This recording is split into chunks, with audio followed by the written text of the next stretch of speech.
maximum warp. Punch it, Sulu.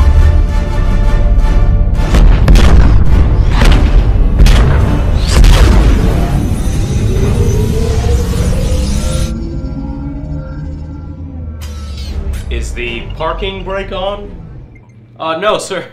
I'm not sure what's wrong. I'll fix it in just... Have you disengaged the external inertial dampener? Ready for warp, sir. Very good. Let's punch it.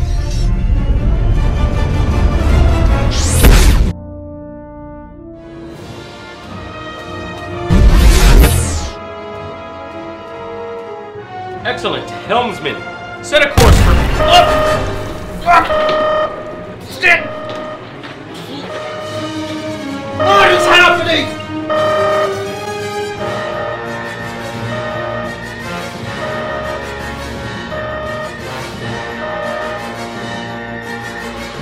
Status report! What the hell was that? There were malfunctions, bugs, errors across all decks, sir. It appears this ship is of poor design. What? That's impossible! This is a brand new ship! Check the records! Who manufactured this vessel? Starfleet records indicate corporate enterprises. Oh my god. Sir, it appears we're being hailed. On screen.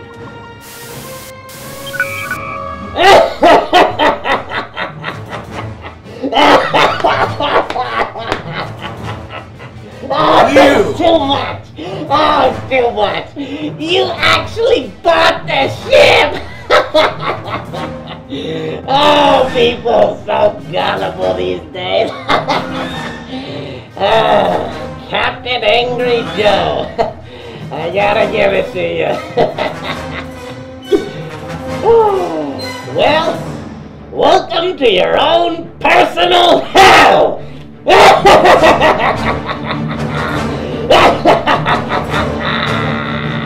I appreciate your business!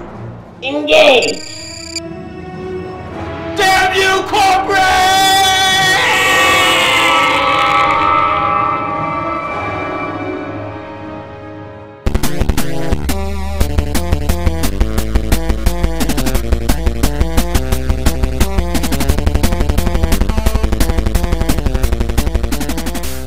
This game had a bit of a failure to launch, at least on the PC. One of its main selling points, co-op, wouldn't work for like 5 days. Want me to invite you? Doesn't look like it's gonna work. Yeah, because it's a piece of garbage! There were multiple hilarious glitches and bugs. Giant Spock! Oh, shit! Fear me, I am Spock! Look what I can do! Whee! Yeah, both of which have been thankfully patched since then. I mean, the score would have been much lower had it been missing features and then that messed up. You know, I actually had some thought that this one was gonna be different. I know, right? I guess things just started off on a bad foot when they decided to do nothing but focus on making it a third-person shooter and nothing else, okay? Which is, you know, probably something I could have gotten over if it was actually a good one.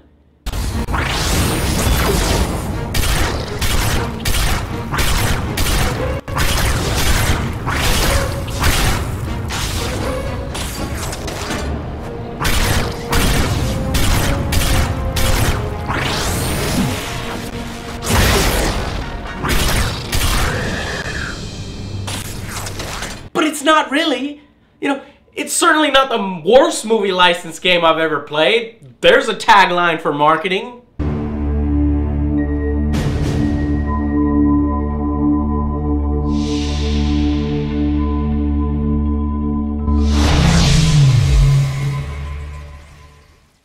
Now, instead of following the events of the upcoming film Star Trek Into Darkness, Star Trek the Game opts for an original story that fills in the gaps between the first and the second films. For hardcore fans or people that really enjoyed the reboot like me, it's an interesting proposition. rather than just a scene-by-scene recreation that usually goes poorly. So, old Spock tells new Spock that the Vulcans need to find a new home, and in the game we find ourselves checking in on the progress of this by visiting a space station that powers a device that's just awesome called the Genesis device. Genesis.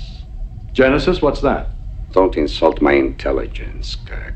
I mean the Helios device that houses the power to reshape and create new Vulcan. A living, breathing planet capable of sustaining whatever life forms we see fit to deposit on it. Fascinating. Unfortunately, the space station goes out of control, it's hurling towards the sun, it creates a rip in space, and up pop out our alien menace for the game, the Gorn.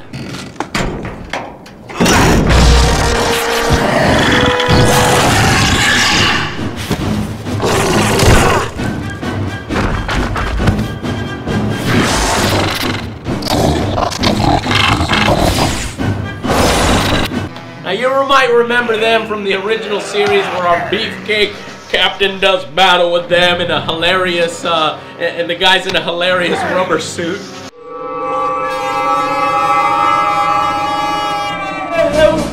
What the hell?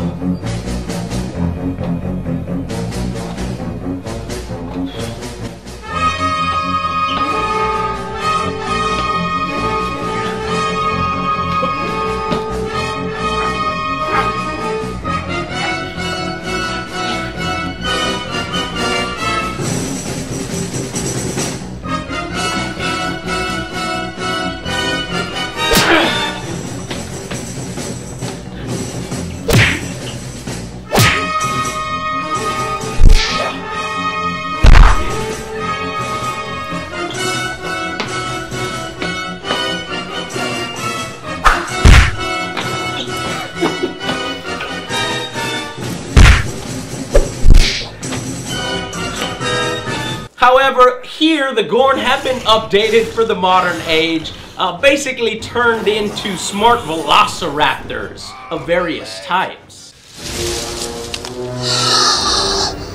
Clever girl.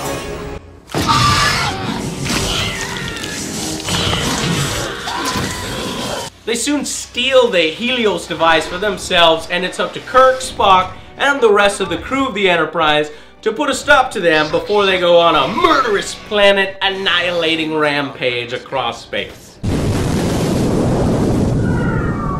They conquered their galaxy.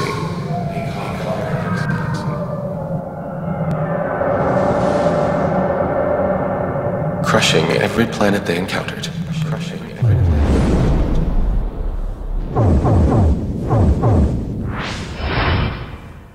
Now, ham-fisting the Gorn into a story about new Vulcans seems odd, but the game does need a bad guy, and to be honest, much of Star Trek in the original series is exactly like this. Things come through rifts or out through other dimensions, buttholes, just unexpectedly all the time. So, in terms of story, I actually thought it was kind of cool. I mean, make no mistake, this isn't, you know, our Star Trek or even our father's Star Trek. There's no diplomacy, there's no clever or peaceful solutions or exploring space and discovering new life. This is basically blow shit up Trek now, okay? It's designed as a third-person cover-based shooter. Now, if that turns you off, get off the train now because you're gonna be disgusted as it never deviates from this formula. Ever. No! Don't give him an inch!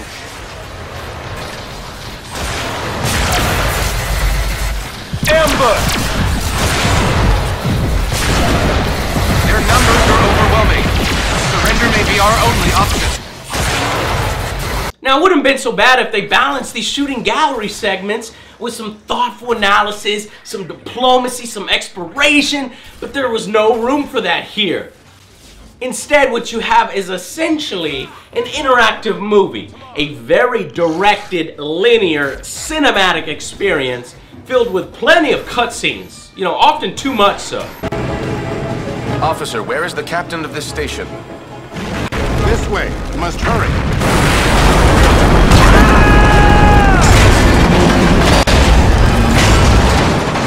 Damn it! Is this the fun you were afraid you were going to miss, Captain? Right.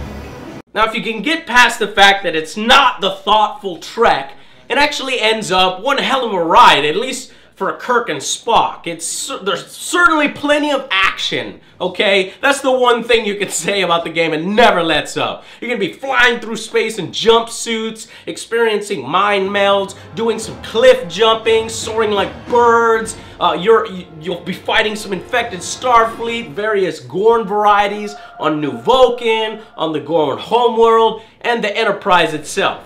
And eventually a Gorn mothership, okay? See, locations try to stay fresh, and they do in fact impress visually. The backgrounds in the game look beautiful, with the exception of some low textures here and there, like the ground, for instance.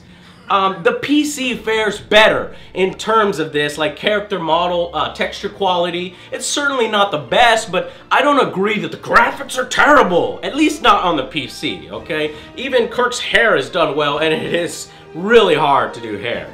This game admittedly does have some high production values in certain places. What the hell is that? It appears that the Enterprise has been compromised. There's no way I can get us through that, sir. Maybe you can't, but I can. You are not considering. No, we are not considering. We'll signal when it's safe to come over. Aye, sir. Ready? Indeed. Let's go get our damn ship back.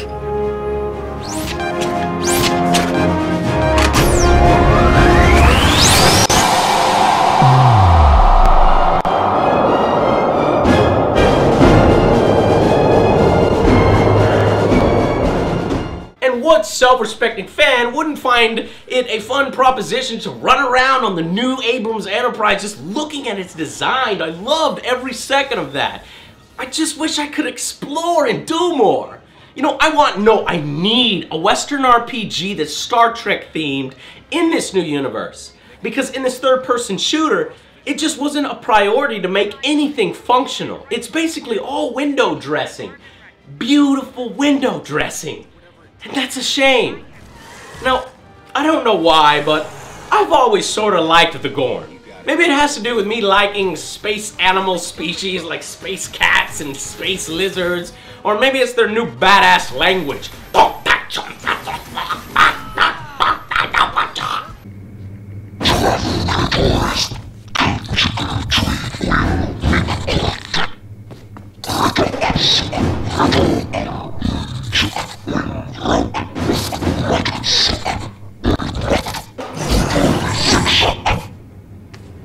You want control? I'll give you control.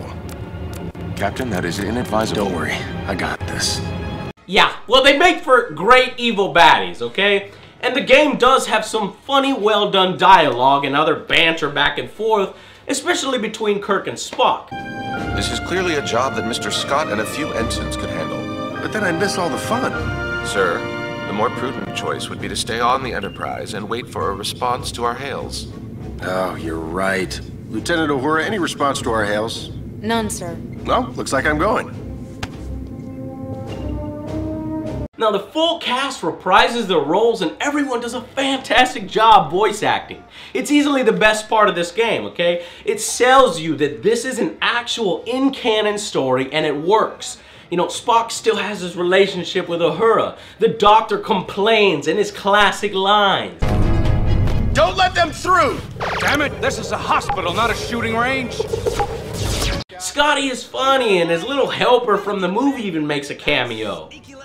The friendship between Spock and Kirk is at the forefront and pulled directly from the film. Everything feels right, and it leaves a smile on your face. Hell, there's even a homage to the original Trek throughout with like collectible tribbles, the original Gorn episode where Kirk has to make like that makeshift grenade launcher to take down his Gorn aggressor.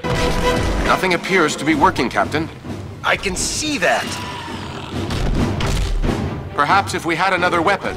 Oh, good idea. You didn't happen to sneak a photon torpedo into this place, did ya? I didn't think so.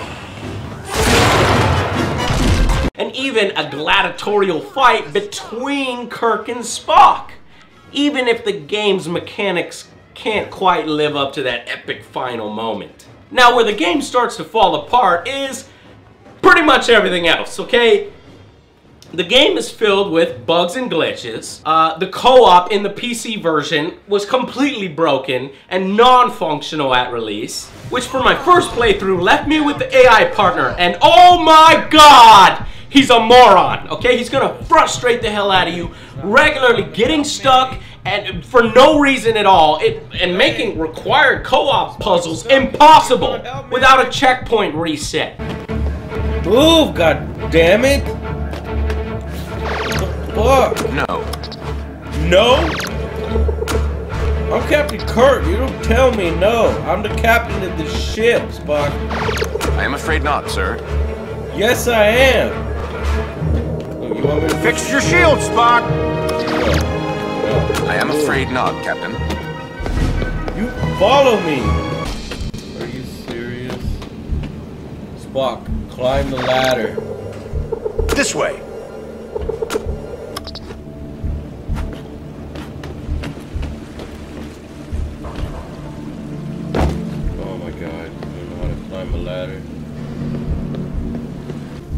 Commander, help me open this.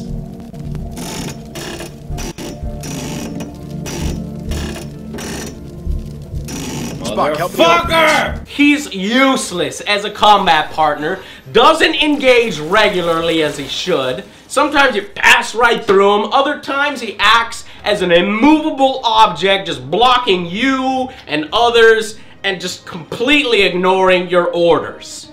This was some of the worst program partner AI that I've played in a while. I'm down, Commander! Help! Captain, let me help you. Okay, help me. Oh, wait, you're stuck again. It's... what? Okay. Thankfully, the enemy's AI fares a bit better. I say a bit because, you know, if they aren't charging your position like suicidal zombies, they are hiding behind cover as their big heads and tails stick out from behind the boxes in hilarious fashion. However, upping the difficulty does to hard helps a bit, and giving credit where credit is due, later levels and varieties of Gorn actually use tactics like popping smoke or full-out retreating to regroup. Had the enemy AI been as bad as your partner, this game would be next to worthless, okay?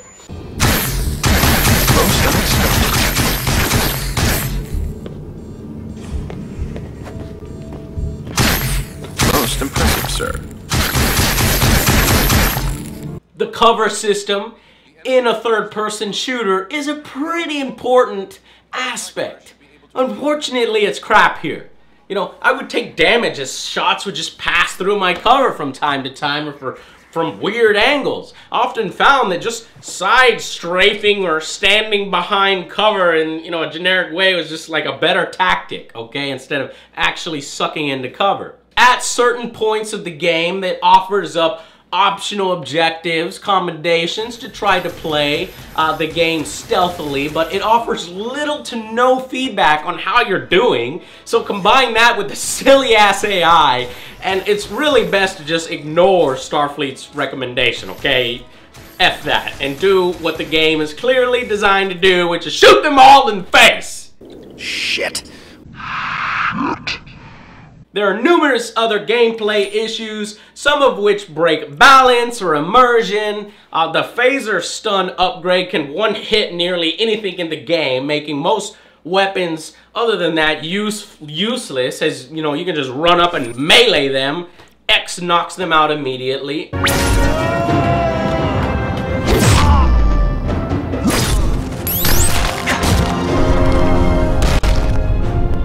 Platforming sections look terrible with some unable to fail, you know, sections like walking across beams. It takes attention away. And after every fucking cutscene or revive, you're annoyingly forced back to your default original weapon instead of the weapon that you had equipped.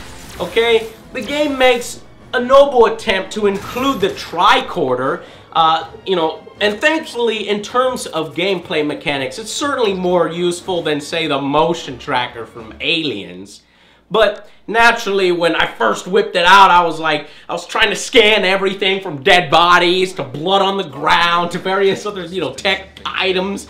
Disappointingly, it doesn't work like that, okay? Again, it's very directed, okay? Scanning puts up a visual effect that highlights only set interactive objects, which you can hack yourself, or you can order the AI to do it for you, if you trust the AI. In this regard, it did it most of the time.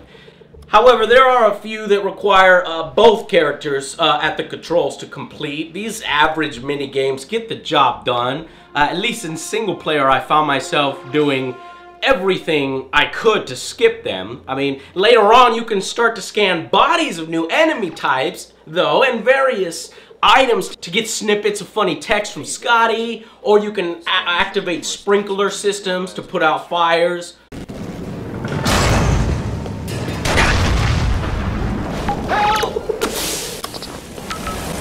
Hey, over here! You have to put out this fire. You may be able to manually trigger the fire suppression. Thank you. If you weren't here, well, I don't know what. But unless told directly to do so through a cutscene, it never works like you would expect it to. Which, to be fair, would be rather difficult to do. I did, however, enjoy the mechanic as soon as you start to gain some actual XP from scanning and completing commendations. You can then spend that XP to upgrade one selectable aspect of the tricorder to do cool things like disable enemy weapons to get the jump on them.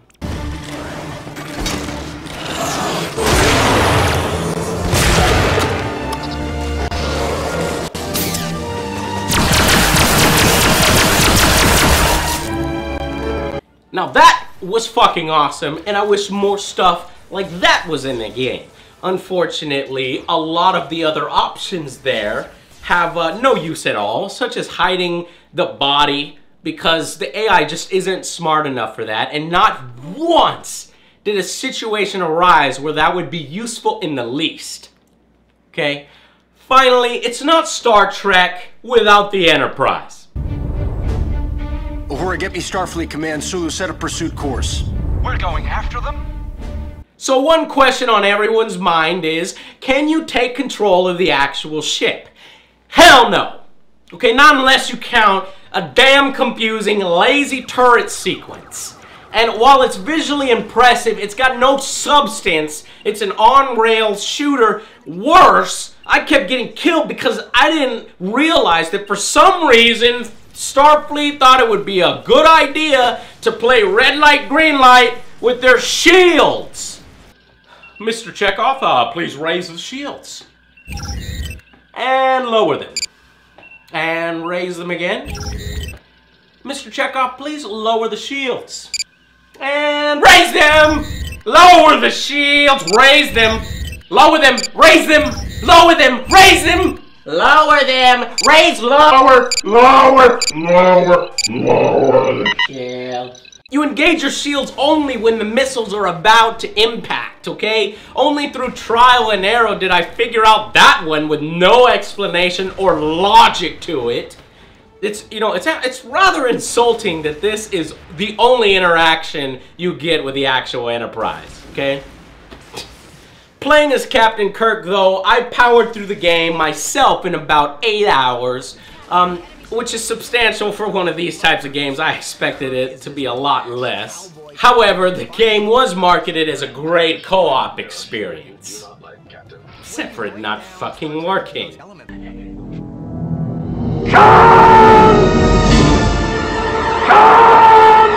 You can see that in my previous video where I brought attention to that fact and helped get a group of us on Steam noticed on the game's Twitter account. Some days later, the game's representing PR department called and sent out an email saying that it had been fixed.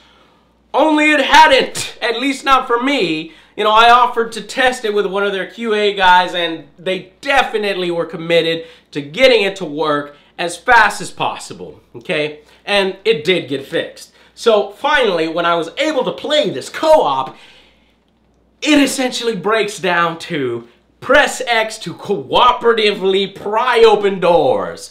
Is that seriously the best these game developers could come up with?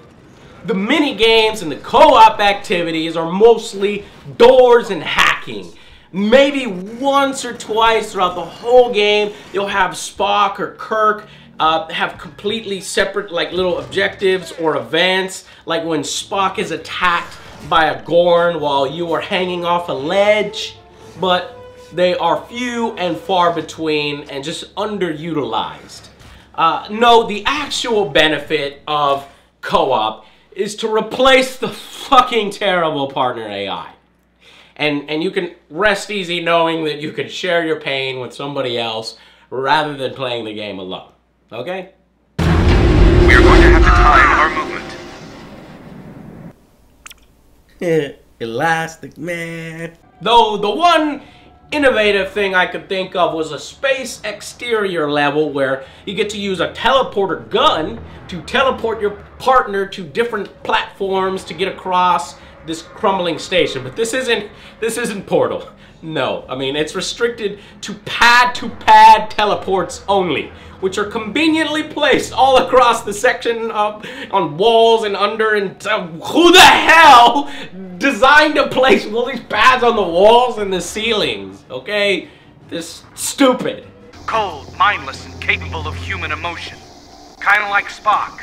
From my experience, Dr. Human Emotion is highly overrated. And it should be mentioned that they didn't even bother to make the game drop-in, drop-out co-op. So if you try to have a friend join you while you're playing, you're going to be restarting. So, asking us to pay $60, fans of Star Trek, for a completely linear game with little to no replay value is just not going to cut it anymore. I can see if it was reduced in price or a budget game, perhaps even a digital download. With this production value, it would have been pretty damn impressive for one of those. But no, instead it demands full price. The final verdict for Star Trek the game is a 4 out of 10. It may not be the worst movie license game I've played, but it doesn't do anything notable or different to break the stigma of these types, okay? It offers every bad trope in recent crappy games, like a tacked-on upgrade system, a simplistic hacking minigame, suicidal AI, and a wonky-looking edge gameplay. All 8 hours of linear shooting gallery gameplay, okay? In a Star Trek game. Okay, if Digital Extremes weren't able or allowed by Paramount to make a more worthwhile Star Trek licensed game, neither company has any right to ask full price. It's insulting and it's borderline cashing in, especially when this game was moved to coincide and cross-promote with the new movie to boost its sales. You know, and they do that while simultaneously refusing to use that extra development time to fix any of the numerous bugs or issues that were in the game when it released. Only the authenticity of the environments, the excellent sound design, the voice acting of the actual actors from the films makes this game somewhat playable for new, forgiving Star Trek fans that just need to see everything. And that's only if you're willing to concede all of the above, okay? I would save your $60 and instead take 6 more friends to see Star Trek Into Darkness, or eventually buy either of the movies on DVD or Blu-ray, okay? Paramount, you still get your money, right? You're happy. So, you just rent this one instead. We are still waiting for a goddamn good Star Trek game that nails the atmosphere, the authenticity, and the theme of diplomacy as much as combat, okay? But this being a third-person shooter and having to conform to that genre, it misses some of the point in what makes good Star Trek media. I've got buckets of ideas on how to make one. Hopefully someone will realize the potential of this exploration, away teams, emphasis on both diplomatic and aggressive combat, and the immersiveness of allowing us to walk around on the ship as we, do here, only actually have it, have purpose. If that happens one day, Paramount, I will sit here and scream that that game's worth every penny of its purchase price, every chance I get. I will scream that game's glory from the mountaintops. Until then, I'll see you guys on the next Angry Joe Show.